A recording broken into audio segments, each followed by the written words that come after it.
the locals and the people excelling on the big stage. Okay, I want to start the show off with, and I don't know exactly how to coin this, but I want to talk about, man, it just sometimes sucks to be a sports fan.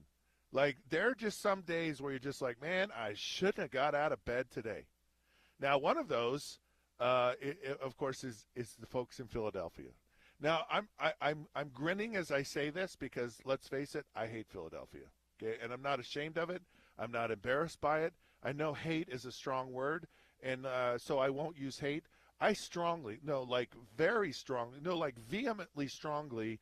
You remember A Few Good Men when she says, "I strongly object." No, I very strong. I object to Philadelphia. Okay, that's where I am right now because I don't like them.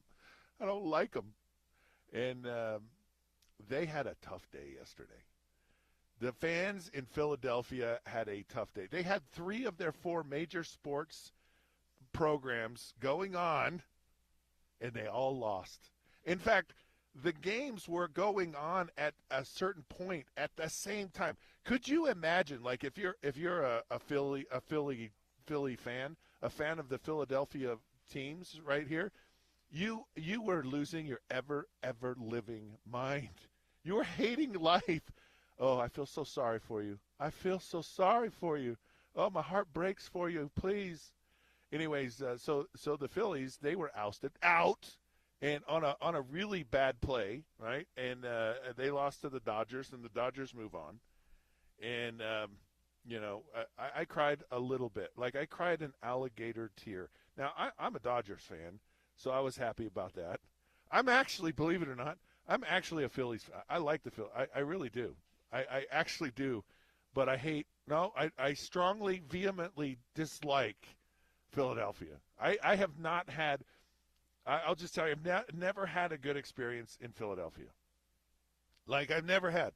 Like, in my whole time, it's when I got injured, when I was played in a playoff game there, and it was brutal. It sucked. It was not good. It was not good. So I just don't like Philadelphia. And crazy place. So the Phillies lost, and then, of course, we were just talking briefly about Jackson Dart, and they lost. The Eagles lost. I'm going to get into kind of the Eagles here in just a minute because it's fascinating, I think, what's going on. And it's the biggest first world problem in the world. Like, it's just so – it's almost comical, and yet when you're in the middle of it, you think it's like it's a crisis. It's like life or death. You know, what's wrong with this Philadelphia Eagles offense, and what's wrong with this team? And man, they're just overthinking it. I'll get into it in a bit, but right now, I really want to talk about, and then the Flyers lost too. So, and we can't feel great about that because our Utah Mammoth lost last night in their opener. Just maybe a little lethargic, maybe just not quite ready for prime time. Maybe they need to get into the flow. They need to get the flow of the ice going underneath their skates a little bit rusty, a little bit off, not just quite. Had a lot of shots on goal last night, but just kind of out of it. And so the Flyers lost. Now it's a good thing that if you live in Utah because you don't have the potential of this, and you don't have it because you don't have all these teams. See, so we're actually in a better spot right now. Than these other big markets, the sports cities that have umpteen million sports things going on. So we have that going for us here in Utah, which is, whatever. Now, we could potentially, it looks like Major League Baseball's on its way to Salt Lake City. We've got hockey. We've got basketball. Boy, okay, could we ever get football here? That's what I want to know. Could it ever – because football would actually kill every other major sport in the state of Utah. It really would. It would so dominate every other sport. It might kill the interest in everything else. And if Las Vegas gets a team, you got to believe that the folks in Utah could get a team. It's all economics. I'm just telling you. Utah is a very viable economic city and state. Like we are one of the tops of everything. So, I say get football here. I say trade in basketball and baseball for football. I don't want to give up hockey because let's face it. No, that would be wrong. Okay, I want you to text in. I want you to text in and tell me if first of all, let's assume we all want football, okay? Because we do. Like, I know there's a lot of folks that have just had it with the old Utah Jazz. They haven't had it. I'm excited about this. I'm always a Jazz fan. I always will be a Jazz fan. I will never not be a Jazz fan. So I'm excited about where they're headed. Hopefully they'll get it all figured out. At any rate, I want people to text in which you got to give up two. Let's assume we get baseball. So which of the three not football sports would you give up? With two of the three. So you give up baseball and hockey. You give up baseball and basketball. You give up basketball and hockey to get football. So please text in 877-353-0700. I want to know, would you be willing to give up two of those three sports to get football, NFL football, not Arena League, not spring football, the real thing here in the state of Utah? I would. I'd give them up to get the NFL in Utah, 1,000%. And I'd keep basketball. No, I like hockey though. We got this really nice hockey team, and they got their permanent name. Hopefully, you got a permanent jersey. At any rate, I am so glad I'm not a Philadelphia fan today because it really sucks for them. Now, I'll tell you who else it sucks for. If you're the Cleveland Browns, this is the second time in league history that this has happened. Now, it's not the whole 100-plus years of the NFL history. It's a fairly recent history of doing regular season games in London. And, of course, Cleveland went to London. They lost to Minnesota. Now they come home, and they have to play the Pittsburgh Steelers, who had a bye, who, by the way, went to England the week before. Now, if you want a cushy job, then you tell me. So the Steelers, it's like, yeah, go to London. They go to London. They win their game. And then they come home, and guess what they do? You guys take the week off. Not the Cleveland Browns. No, they got to play. And not only do they have to play a team, the Steelers, just fresh off of a bye. And that stinks. And it's only the second time in the history of these games that it's happened. It's actually a brutal thing to ask. It's not fair. It's a clear disadvantage that you have. The other team that had it was the Miami Dolphins, and they actually lost the game. But the bigger issue to me is the schedule. Okay, now they have supposedly a formula, and they have a process, and because they got to coordinate a whole bunch of stuff. Other sports, they have to coordinate. Just holiday. There's all kinds of things that go in. It's an impressive thing that goes on in the NFL. Now, the other thing that they process is their prejudice. And I am 100% convinced that the NFL schedule not only is some formula, but it's also based off of who you like and who you don't like. And this is a perfect example. I mean, the Steelers and the Browns have to go to London. Well, they like the Steelers. They think the Steelers are pretty good. No one cares about the Browns. Like the Browns are going to get trashed on no matter what. And so schedule is a real thing. Like it's a real thing in the NFL where and I realized this in my time playing. So I played for the Miami Dolphins, and we had every year at least one, most of the time two primetime Monday night football games in my whole entire time with the Miami Dolphins. We were always on television. We had the window. A lot of times you get a later window, or there's some Sunday night games that started to be played, and you got all those prime spots. And then I went to Detroit, and in the beginning it was kind of like, we're not quite sure about you guys, but then we were good, right? And we had high profile players, and we were explosive, we were entertaining. And on top of it, we were a good team, and so we got primetime spots. I mean, I want to say every year I was in Detroit, we at least had one Monday night football game. Of course, we had the Thanksgiving games, which the NFL just everyone complained about that, which is why so many teams now have Thursday night games, is because they thought it was unfair for the Detroit Lions, and everyone's like, who are the Detroit Lions? We've been to a Super Bowl. Why are they getting this preferred treatment? And it's huge. Just so you know, it was a huge thing to have a Thursday night game late in the year, and it was something that we were aware of, we planned for. We knew that we would have basically 3 games in a 10-day period, and so you really pushed, and then you had a 10-day break. So you really focused on, no matter what, we got to win. We got to find a way. We somehow, somewhere, some way, need to find, to win these 3 games, and we'd make this kind of late season push, and all of a sudden we just had 3 wins in 10 days, and people go, well, what happened here? And the Detroit Lions kind of separated themselves, or we put ourselves in a position to compete and to be there, and it was an advantage. So scheduling is a huge deal. It's a huge deal. And then I went to Cincinnati, and every single game was at 1 o'clock. We didn't sniff a game past 1 o'clock, and in some regards it was like, wow, this is nice. You go play again at 4 o'clock on a Sunday afternoon, you're done. And our flights were close. I mean, we went to Cleveland, we went to Pittsburgh, we went to Baltimore. And all those flights were really close to Cincinnati. So it was really, it was like, so that was nice. But all that meant was you sucked. You weren't very good. So don't kid yourself at all that that scheduling is just some fluky thing. It's not.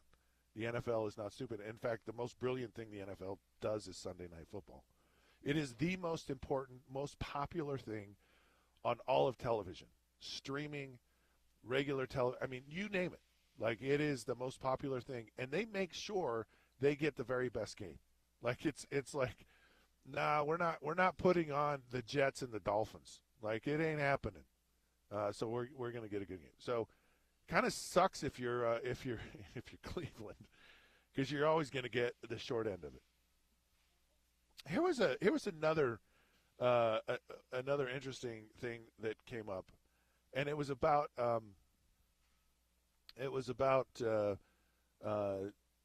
Chris Jones for the who are we going to call him? We'll call him the Kansas City Chiefs. And he's their player, right? He's their star player. He's the guy that kind of has everything cemented. And of course, he was ridiculed for his very poor performance on a play where Trevor Lawrence fell down. Like, just so you know, anytime you're a quarterback and you get tripped, you fall down, you usually don't get up and go, oh, okay, we're going to have, I'm going to go run and score a touchdown. Like, that play was so improbable from Trevor Lawrence and should never have happened. And Chris Jones kind of dogged it on the play. And what I appreciate from him is that he owned up to it. And he said, look, at first he said, hey, we got to play better as a defense. This is not acceptable, and blah, blah, blah. And then he said, no, it's on me. And, so often, and it's a funny thing in professional sports where it's always CYA, right? Cover your assets. And it's a big thing. And it's like, because your job is scrutinized every single day. You go to practice, and they video practice, and they evaluate you, and you get graded every day. And then, of course, in the games, it's the same thing. You get graded because they know, they go, are you doing your individual job? Like, are you doing your part? And they're not going to knock you. If the team's losing and you're doing your part, it's not like you're in jeopardy of losing your job. But if mistakes happen and they go, okay, what happened in this situation? And you go, well, it was his fault. It's his fault. And sometimes in really bad organizations and bad cultures, you'll get the coaches against the players.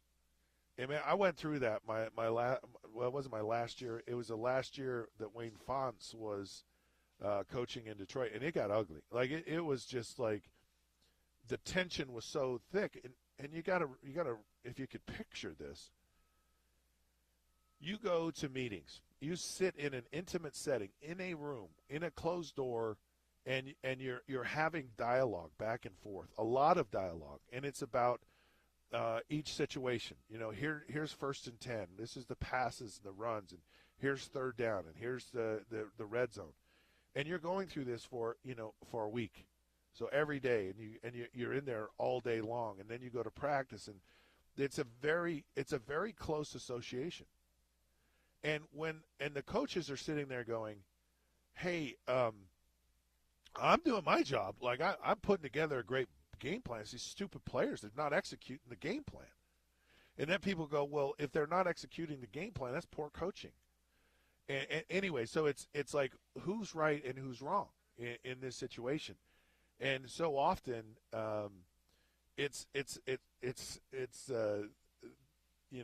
gets ugly if you're not winning. And it's amazing how everyone is perfect. Everything is so good. Everybody's so happy when you are winning. And then all of a sudden, it just gets really, really bad. So for Chris Jones to come out and say, "Look, my bad." Now, when you're a player that's kind of well established, it's easier for you to say "my bad." When you're a guy struggling and trying to make it, and you go "my bad," they go, "You're right. It is your bad, and bye-bye. We'll see you later." So there is some of that goes on, but in good teams and good cultures, people take accountability for things, and you have to own up to it. But there is a time, there is a moment when people go, "Yeah, no, it's not my fault. It's him."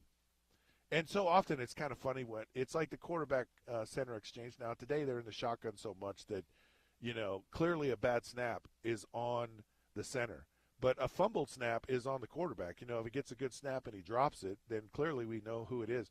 But when they stick their hands between their legs, like good things don't happen, and you can't see what's going on there. So it might be one of the reasons why folks decided that they were going to go in the shotgun more. I don't know. It's certainly a possibility. Anyways, I love that Chris Jones took accountability for this. Now there's another thing going on. With the Philadelphia Eagles, and they didn't look good. And you need to remember, they are the reigning Super Bowl champs. And just so you know, they were amazing in the playoffs. They were amazing last year. They were incredible. Oh my goodness, they were so incredible. And this year they cannot seem to get it together. And there's an interesting thing happening, right? And it's just on offense, because I think they're playing pretty decent on defense. But they just can't seem to score in the last two games. 34 points in the last two together, so that's not very much between them. And they are having these closed door meetings, and they're trying to get in this discussion. And the discussion is between the quarterback and a wide receiver, and a quarterback and a running back. All right. Yeah, so what we're going to do here, I'm going to talk about this in the next segment, because we got our good friend from RGS Exteriors on the phone, Tim Brown. How are you today? Welcome back to the show. It's been 24 hours since we talked. I've missed you, and I'm so glad that you're here today. So welcome to the show. Well, I'm so glad to be missed. Look, man, today's great. Look, it's Football Friday. We got getting ready for our game tonight, getting ready for a little work. Life's good. It's really good, and I'll tell you what's really good is RGS Exteriors. You guys have been around for 5 generations. I mean, we've joked before. You guys came out with the pioneers, and and you started building, putting siding on houses for a long time. And what that tells me, Tim, is that you do a really good job. For a business to be in business that long says it's quality, it's the right way, And I think sometimes generationally, it's like, well, the kids take over the business and they just destroy it. That's not been the case for you guys. What's going on with that? Yeah, at least I hope that's not the case. I hope I didn't destroy the legacy of the family. But no, I think it's been fun. I think the good mix that we have in our company, what's been really good, is my dad. Obviously great grandpa, but then my dad built such a good foundation for me, and taught me how to work and taught me the industry. And then I think I did something that none of the family done. I went to college, went to a business school, and then travel literally the country, weekly, monthly, whatever it is, to get the best practices, to make sure that I'm doing the best things, to go to the masterminds, to do all the things so that we're basically the top-notch company and everything. And so I've been able to maybe take it to another level, but it's just simply because of what my dad and my grandpa and great-grandfather were able to do and to start and establish. One of the things that I love is it's the products that you put out there. You test them. You make sure that they're really like you're going to put your name behind them. You actually vet out and you get the highest quality products that you're going to put on someone's exterior. It's actually a really good point. Using the gutter covers, for example, when we started doing those, we were probably one of the largest rain gutter companies in the Intermountain West at the time. And so because of that, all the gutter cover companies were coming to us, sending us samples, meeting with us, coming and flying in and talking to us and trying to have us be repping those products. And so it gave us an opportunity to really test and try every gutter cover there was. And test them in our climates, because that's something that a lot of times gutter covers work great in Arizona when there's not snow, but you get snow into it, it changes things. And so we're able to really test them, and then we're able to get the best one that worked and that was tested, tried, and true, and then go forward with it. So there is definitely some advantages of having a company like ours because we test and try everything before we take it to the market. So why should someone come visit you today? What's the advantage of reaching out and either getting a gutter put on or siding put on or the protectors? What's the advantage to right now? Well, I think really the biggest thing is we want to get our customers taken care of before the snow flies. And hey, maybe this weekend we'll see, but we want to just get customers taken care of. And so we're just trying to incentivize them a little bit. One, book an appointment, let us know that they heard us on the radio, and we'll give them a Mickey Couture blanket for just setting an appointment. And then if they purchase a job, I don't even have all the details. I'll be honest with you, my sales guys have all those details, but if depending on the job, what qualifies is we're giving a Blackstone grill for qualifying jobs. And so just talk to the guys about that and see if we can make something work for you. All right, how do folks reach out and get a hold of you? Well, simply a couple of ways. Call us 801-280-3110, 801-280-3110, or check us out at utahgutter.com or rgsexteriors.com. And either way, we're happy to take care of the customers. All right, there you have it, folks. Give them a call. Go check them out online. They really are top-notch. They do an incredible job. They've been around forever. They warranty their work. You will not be disappointed. Protect that most important investment you have, and that's your home, and you can do that with the folks at RGS Exteriors. All right, thanks, Tim. We'll chat with you later. Thanks, and have a great weekend. You too, buddy. All right, we're going to take a break. We come back. I'm going to talk about the nitty-gritty details of the Philadelphia Eagles and why they can't get along. I know this well. I do. You're listening to Down and Dirty here on ESPN 700 92.1 FM.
Hey, sports fans, welcome back. It's the Down and Dirty with Scott Mitchell here on ESPN 792.1 FM. We're here at the Mountain America Expo Center in Sandy, right here on State Street. Of course, we're here with Advanced Window Products. They are amazing. We're going to get out to Scott here in just a second. Before we do that, though, I got to tell you that football is in full swing right now. Big game this weekend. We all know how busy the traffic is when you go to the Ute game, so drive with patience and be alert to other drivers. And if you are injured in an auto accident, the Advocates have you back. Available 24/7, 365. Advocates award-winning injury attorneys simply win.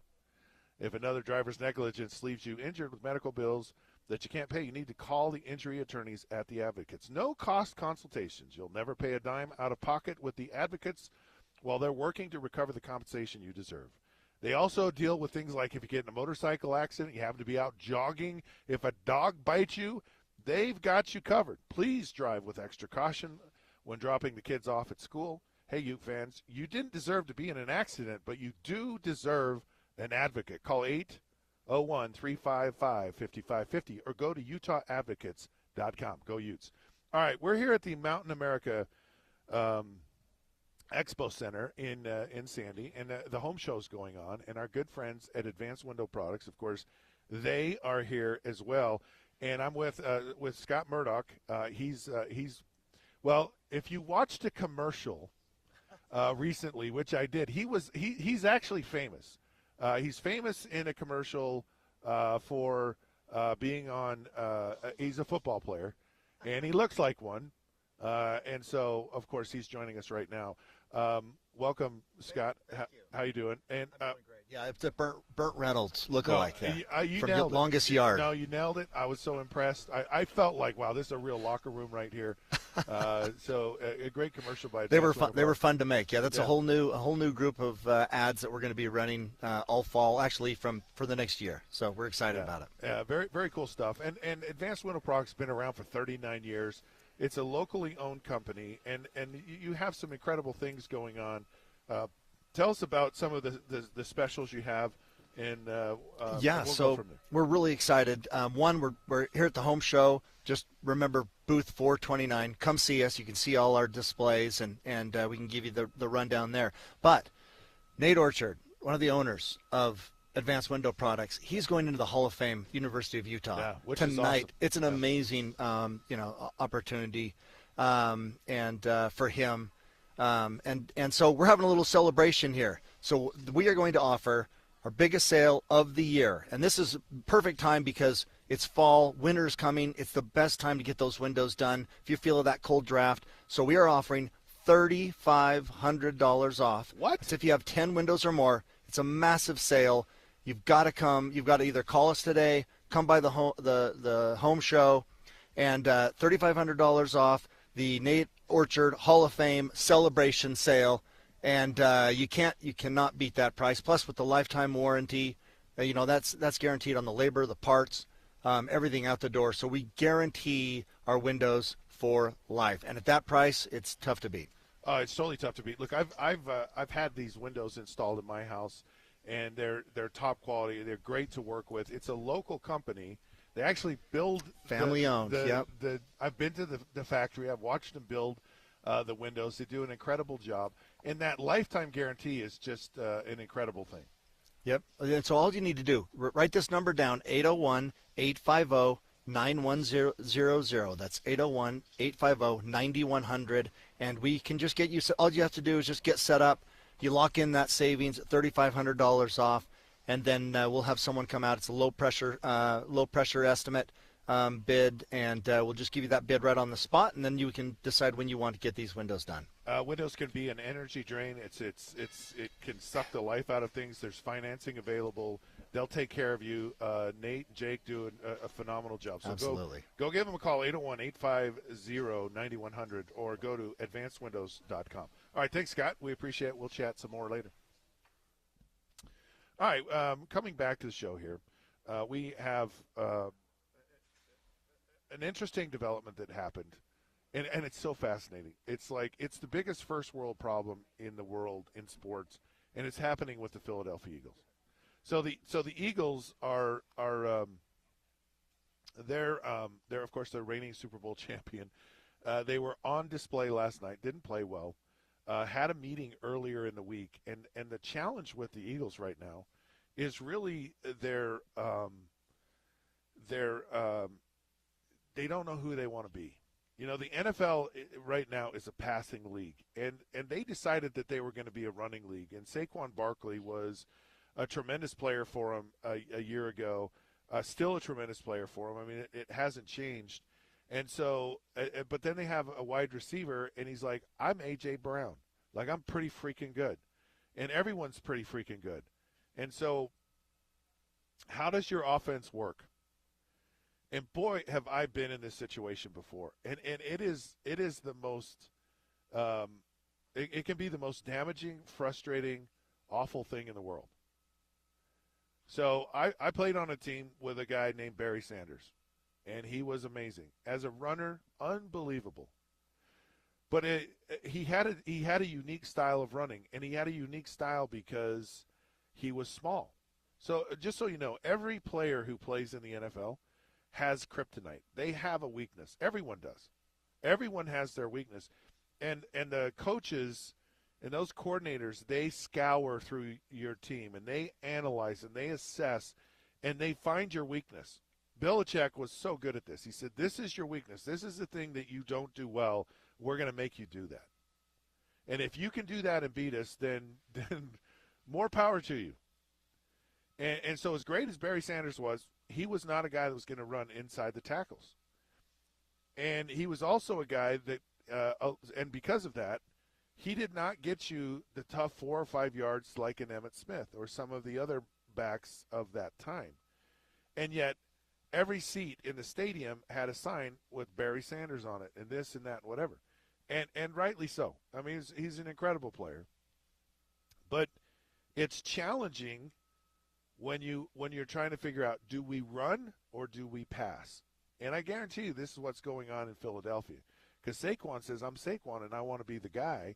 And A.J. Brown says, I'm A.J. Brown and I want to be the guy. And the guy in the middle of it is Jalen Hurts. And I can tell you that the most important thing that you can do as a team, which it remains to be seen if they're actually going to do this in Philadelphia, is to actually just take what the defense gives you. And that's what we finally figured out for a period of time in Detroit. It wasn't about, well, this guy has to lead it off, or this guy has to be the feature, or everything is on this guy, or on this part of our offense. And when you're the quarterback in the middle of all this, you're like, can we just get along? Can everyone just realize that we're so much better with all the parts together than we are individually? But this is all a product of, we're winning, we're getting recognition, and I want to be the most important person in the room. And this goes back to something I talked about on the show yesterday about this whole idea of all football players are subcontractors. They're ultimately interested in themselves first. And they're interested in their career, and the league kind of promotes that. I mean, because like if you're not tooting your own horn, if you're not protecting your own brand, your own assets, your own, no one else is. Like you have to be judicious, and you have to be outward focused on this stuff. Because if you don't, then it's a bad day. So, but what happens is you now win, and now you want to become really important. And you can look at teams throughout the years, and I will just tell you, it's one of the rare instances in all of sports when someone didn't do that. And that's the Patriots. Like when they realized that it's like, yeah, you're not as important as the team. And that was a different play. That was unique. That was that Camelot lifestyle, that utopian society that just normally doesn't exist in sports. And this is truly a great example of how you kind of get destroyed by your own success. Now, there's a documentary that came out recently from the Dallas Cowboys and how they should have just been so much more dominant than they were, but they just couldn't get in their way. And you see it with these teams that win a Super Bowl. The '85 Bears are another great example. I mean, that team should have been in play and should have dominated the NFL for a significant period of time. But, Wilbur Marshall everyone wants to get paid. Everyone wants to get recognized, and rightly so. I mean, when you're a professional athlete, I had a great agent, and I'm still very close to him today. He's been on our show before, and he talks about, one, not living the rented lifestyle, and two, setting yourself up for life. I mean, that's the beautiful thing about being a professional athlete is, so you can't fault people to go, yeah, I have an opportunity to get paid lottery money, and anyone in their right mind would be absolutely stupid not to consider that. Like it just because, and I don't know that it's a selfish thing. I really don't. Now you have to figure out what you're comfortable with. Maybe Joe Burrow is like, I'm getting hurt a lot because I'm making a lot of money and we don't have the best offensive line in the world and I'm not getting the protect. So you have to kind of weigh out the pros and cons of getting all the money and getting abused and being on bad teams. And most of the time, it kind of stinks when you're on a bad team. I'll just tell you that. That kind of outweighs it all for me, anyways. But yeah, so it's a tough dilemma that the Eagles have gotten themselves in. And here's the even tougher part about it is they're the reigning champs. So they're going to, one, have the hardest schedule. Number two, everyone's gunning for them. I mean, you have a kid that was in college last year. I have two of them with the Giants who now are like, oh, this is the Eagles, and we're playing like you're going to get everyone's best. I mean, it just doesn't matter who they are or where they come from or when they got there.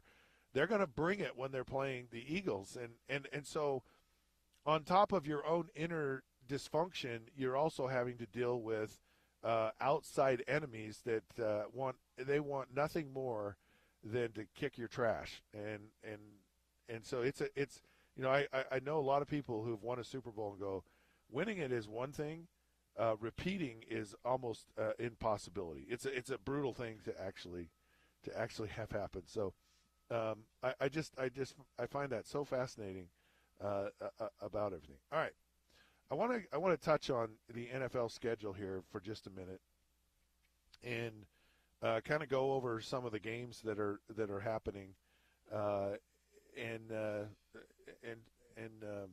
kind of give, I guess, some of my predictions. So I want to give my predictions of what's happening, and I'll give you some crazy stuff. So the Denver Broncos are actually playing the New York Jets. Anyone that plays the Jets is in a downward spiral. But I'm going to go out on a crazy limb here. Wait, is this? Yeah. And I'm gonna say that I'm gonna say the Jets are going to win.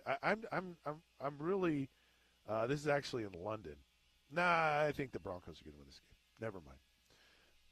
All right, Indianapolis at Arizona. Now, what's fascinating about Indianapolis? The owners. So the Irsay daughters, they have headsets on the sideline. They're listening to every play. I mean, you talk about taking ownership, and you wonder why this team is now 4-1. It's like the owners in our meetings, the owners actually listening to the play call, like everyone getting their best attention. So fascinating what's happening in Indianapolis. I think I think that we're going to actually see the Indianapolis Colts compete. I'll bet they make it through 2 rounds in the playoffs. There's my prediction. The Chargers going to beat the Dolphins. New England is going to beat New Orleans. Pittsburgh's going to trounce Cleveland. We talked about that already. Dallas at Carolina. I'm going to say, Dallas is kind of off a big win. These are the games where you're not surprised. I'm going to pick Carolina. I know it's crazy. Seattle goes all the way across the country as far as you can from Seattle to Florida. They're at Jacksonville. Jacksonville had a big win. I'm gonna pick Seattle. I know it's crazy. Los Angeles at Baltimore. They're a train wreck. I'm gonna go with Los Angeles. And then Tennessee's at Vegas. Vegas gonna get a win. And Cincinnati with Joe Flacco at quarterback. Whoo! No, Green Bay's gonna win that. San Francisco's gonna lose to Tampa Bay. That's going to be a great game. And then, of course, Detroit at Kansas City. I'm going to pick my Lions. There you have it. All right. And then, of course, on Monday, the doubleheader. Buffalo's at Atlanta. I'm going to go spoiler. And I'm going to go both of the visiting teams. I'm going to go Buffalo beats Atlanta and Chicago beats the Commanders. There you have it. All right, let's take another break. And when we come back, we've got our Ute preview before we get out of here. Boy, this thing is just flying by so freaking fast. All right, anyways, yes. So, hey, Live Night Events presents the 2025 Granary Live Concert Series powered by Nightingale College and Murdoch Hyundai, Utah's #1 Hyundai dealer. Experience outdoor concerts in the heart of downtown Salt Lake's Granary District. Find more details on ESPN 700sports.com. All right, right around the corner, we've got your Utes preview on the Down and Dirty with Scott Mitchell, ESPN 700, 921 FM.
Hello, sports fans. Welcome on in. It is the Down and Dirty with Scott Mitchell here on ESPN 792.1 FM. So proud you could be a part of our show today. Oh, man, love it.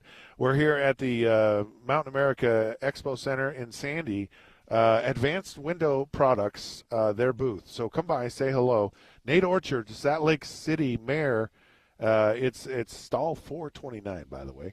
And it's really simple because they have all the aisles. They just say 300, 400, 500, blah, blah, blah, blah, right? And so you just walk down aisle 400. Yes, the mayor is being inducted into the Crimson Club Hall of Fame. Nate Orchard, of course, he's one of the owners of Advanced Window Products. They're everywhere, and they do such a phenomenal job. So come check them out. Come say hello. We're going to be here. I'm going to be here for a few more minutes. OC's going to be stopping by soon as well. I got to tell you something really quick about, I'm telling you, it's a life changer for me. I could not see very well, and I went to the guys at Wait Vision. Oh, my goodness. They changed everything. I had a procedure done. It took 15 minutes, minimally invasive. I was awake during the procedure. The downtime wasn't bad, and I see perfectly now.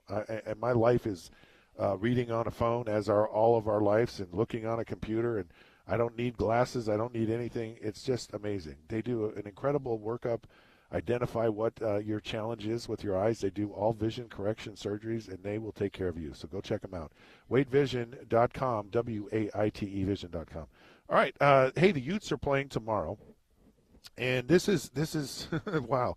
This is quite a big deal, and it's a big deal because Utah's really in a position where, you can't lose. I mean, the reality is you're probably going to have a Texas Tech and then the rest of everyone else. I mean, that's what it's looking like right now. Texas Tech's schedule isn't too brutally bad, but they do play. I mean, they play BYU, but they play Arizona State. So, Utah has one loss, and they may squeak in with two.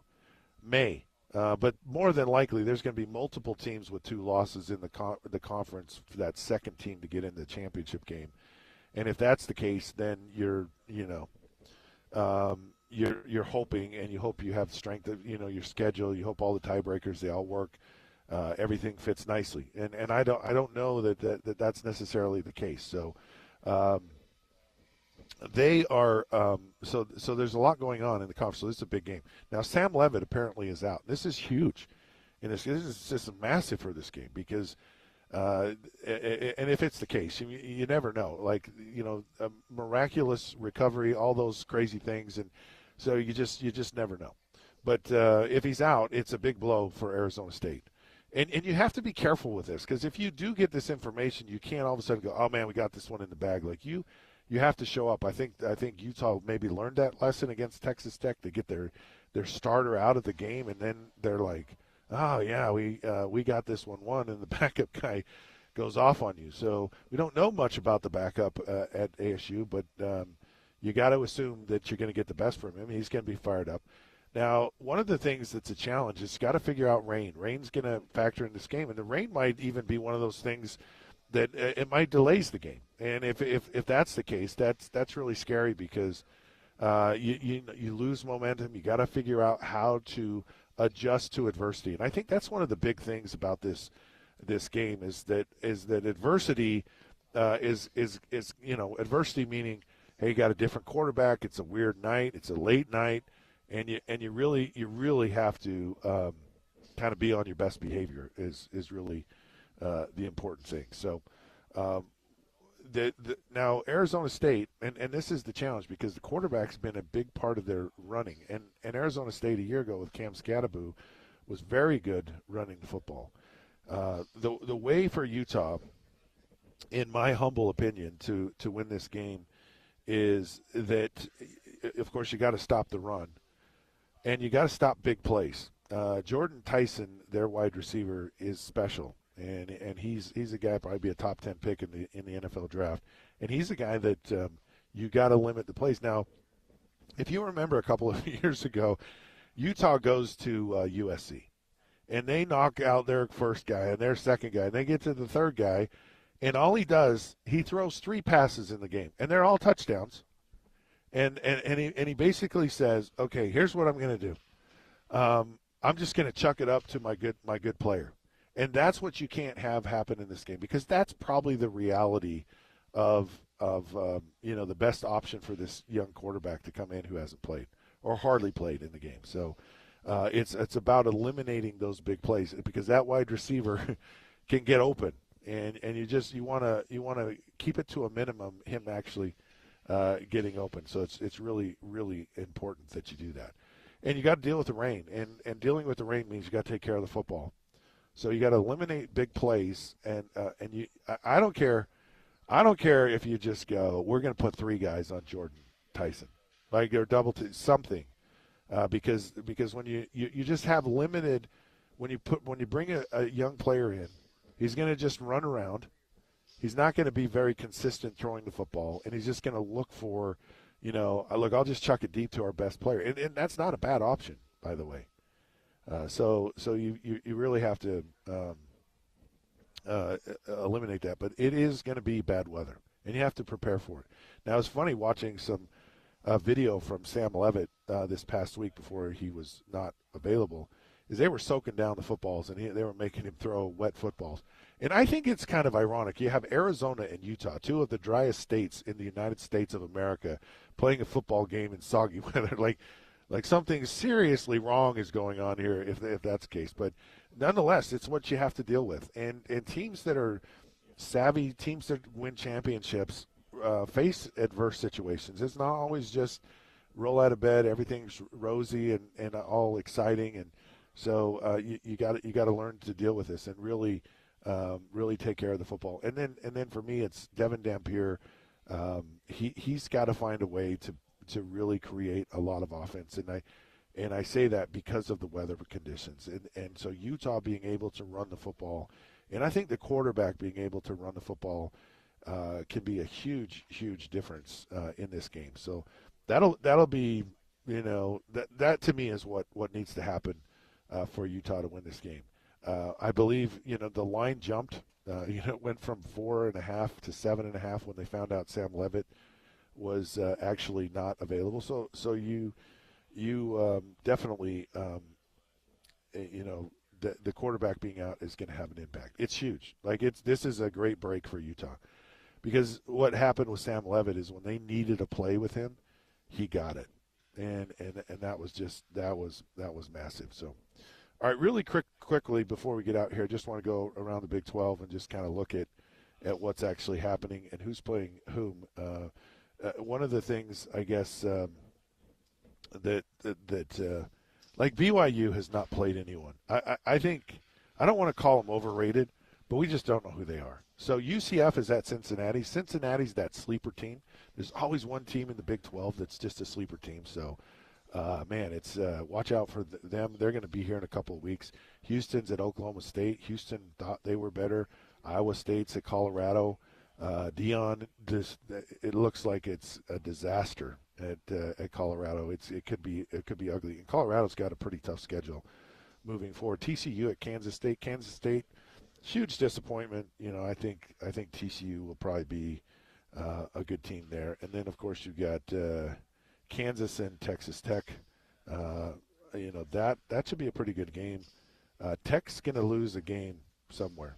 And, of course, BYU's at Arizona. Arizona's better than, of course, our game. All right, let's get out to our good friends at Advanced Window Products. Of course, we're here at the Mountain America Expo Center here in Sandy. Advanced Window Products has a booth number 429. So come out and say hello. Of course, Nate Orchards, the mayor of Sac Lake City, is he's the owner. So I'm here with Todd Larson. He's a famous actor, by the way, who plays a football player on television. So this company is amazing, right? It's the only locally window and manufacturing company who sells direct to the public, which is a huge deal. Of course, they've been in business for 39 years. What's made Advanced Windows such a I guess a household name for so long? That's what makes us different, is that we are family owned and operated. We've been around for 39 years, so we're not going anywhere. Those warranties are rock solid, and when you buy from us, we warranty all of our stuff. But let me just give you our phone number, 801-850-9100, and if you call us right now during Scott's show, we're going to give you $3,500 off, the biggest offer of the year. And so call us right now. We'll come out. We'll send one of our reps out. He'll give you a low-pressure quote on those windows and let us help you get them in before the cold of winter. But call us right now. They build them, they install them, and they guarantee them for life. I mean, Advanced Window Products is amazing. You got to check them out. So give them a call. We're going to get $3,500 off. All right, 801-850-9100. All right, this has been the Down and Dirty with Scott Mitchell here on ESPN 792.1 FM. The Sean O'Connell show's next. He's actually staring at me. He's like, get out of the huddle, kid. It's my turn. All right. Have a great day. Have a great weekend. Go Utes. Until then, we'll see you then.